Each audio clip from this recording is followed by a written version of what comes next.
Pernah kepikiran nggak sih, apa ya yang dibutuhin buat bangun sebuah peradaban dari nol? Bukan cuma soal bangunannya loh, tapi juga konstitusi, ekonomi, sampai sistem pertahanannya. Nah sekarang coba bayangin semua itu terwujud cuma dalam waktu 10 tahun. Ini bukan fiksi, ini adalah cetak biru nyata dari salah satu periode paling transformatif dalam sejarah. Oke, ini pertanyaan utamanya. Gimana caranya? Ini bukan sekedar teori ya.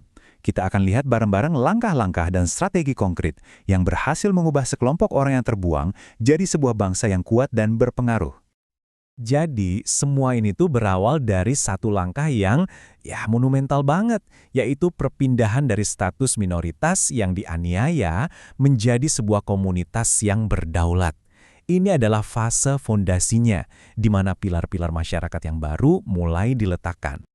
Nah, di sini kita bisa lihat kontras yang tajamnya bukan main. Waktu di Mekah, mereka itu minoritas yang tertindas. Begitu di Madinah, mereka jadi komunitas berdaulat dengan pemimpin negara. Tapi, perubahan terbesarnya ada di baris ketiga. Ikatan yang tadinya cuma berdasarkan suku, diganti sama sesuatu yang benar-benar revolusioner pada masanya, yaitu komunitas berdasarkan kesepakatan atau ummah. Terus, gimana caranya nyatuin masyarakat yang baru ini? Pilar pertamanya itu bisa kita sebut solidaritas radikal. Coba deh bayangin ini, kaum Ansar, penduduk asli Madinah, nawarin hal yang luar biasa ke para muhajirin dari Mekah. Tawaran dari Sa'ad bin Robi ini nunjukin pengorbanan yang sulit banget kita bayangin, yang dasarnya adalah persaudaraan iman, bukan lagi ikatan darah. Tapi, solidaritas ini nggak akan jalan tanpa pasangannya yang sama pentingnya, kemandirian.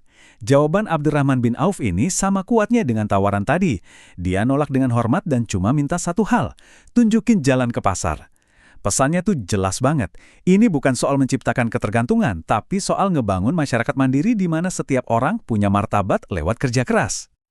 Nah, semua ide keren tadi itu dilembagakan dalam sebuah dokumen bersejarah, Piagam Madinah.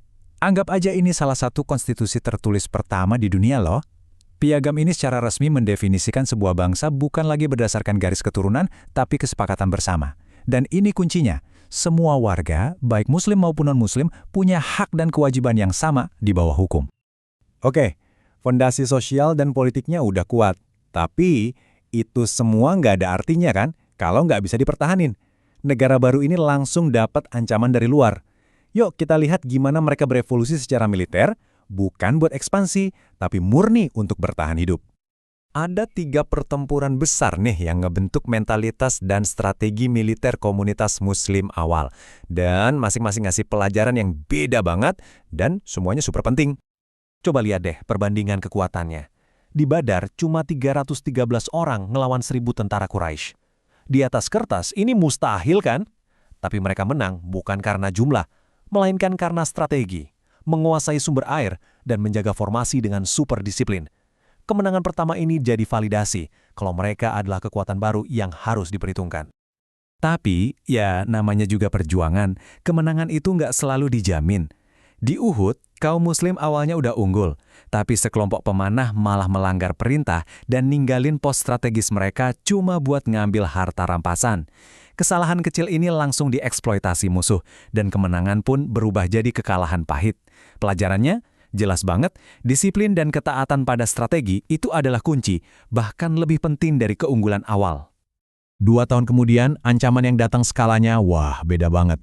Madinah dikepung sama aliansi suku-suku yang bawa 10.000 tentara. Ini bukan lagi sekedar pertempuran, ini udah ancaman eksistensial bagi mereka. Gimana coba caranya ngelawan kekuatan segede itu? Bukan dengan pertempuran terbuka, tapi dengan inovasi. Atas saran dari Salman Al-Farisi, seorang sahabat dari Persia, kaum muslim ngegali parit raksasa di sekitar kota. Taktik ini benar-benar asing buat bangsa Arab waktu itu, dan secara efektif melumpuhkan keunggulan kavaleri musuh. Ini kemenangan yang diraih bukan dengan otot, tapi dengan otak. Oke, mereka udah buktiin bisa bertahan dalam perang. Tapi pertanyaan berikutnya, bisa nggak mereka menang dalam damai? Disinilah fokus strategi bergeser dari militer ke diplomasi. Ini nunjukin gimana sebuah perjanjian yang kelihatannya merugikan justru adalah langkah paling jenius. Awalnya, perjanjian Hudaybiyah ini bikin banyak pengikut Nabi marah banget. Ya bayangin aja, mereka dilarang masuk Mekah dan syarat-syaratnya terasa berat sebelah. Tapi, di balik kerugian jangka pendek ini, ada keuntungan strategis yang luar biasa. Gencatan senjata 10 tahun ngasih mereka waktu buat berdakwah dengan damai.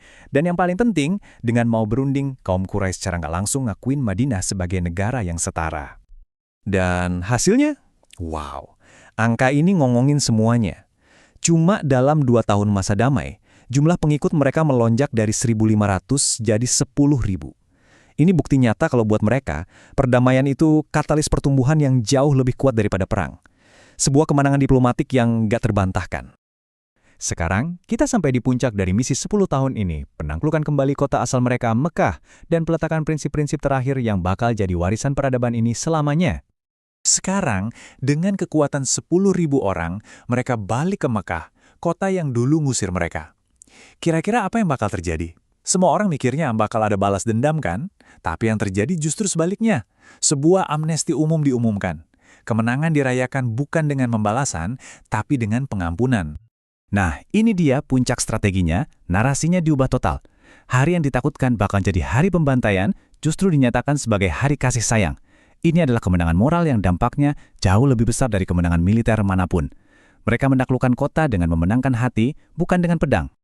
Di akhir hidupnya, dalam khutbah perpisahan, Nabi Muhammad seolah merangkum seluruh cetak biru ini menjadi prinsip-prinsip yang universal. Kesetaraan manusia, keadilan ekonomi, kesucian hidup, dan juga hak-hak perempuan. Ini bukan lagi pesan untuk satu kaum, tapi sebuah piagam untuk seluruh umat manusia. Ujian terakhir bagi peradaban manapun adalah, bisakah ia bertahan setelah sang pendiri wafat? Saat Nabi Muhammad meninggal, sempat terjadi kekacauan. Di tengah krisis itu, pidato dari Abu Bakar ini jadi penentu. Ia dengan cerdas mengalihkan loyalitas dari seorang individu ke sebuah pesan yang abadi. Inilah yang memastikan fondasi 10 tahun itu gak runtuh, tapi justru siap untuk berkembang lebih jauh lagi. Jadi mulai dari solidaritas sosial, konstitusi yang inklusif, inovasi pertahanan, sampai kemenangan lewat diplomasi dan pengampunan, semuanya dibangun dalam 1 dekade. Pertanyaannya sekarang buat kita semua, pelajaran mana dari cetak biru yang luar biasa ini yang paling kita butuhkan di dunia kita saat ini?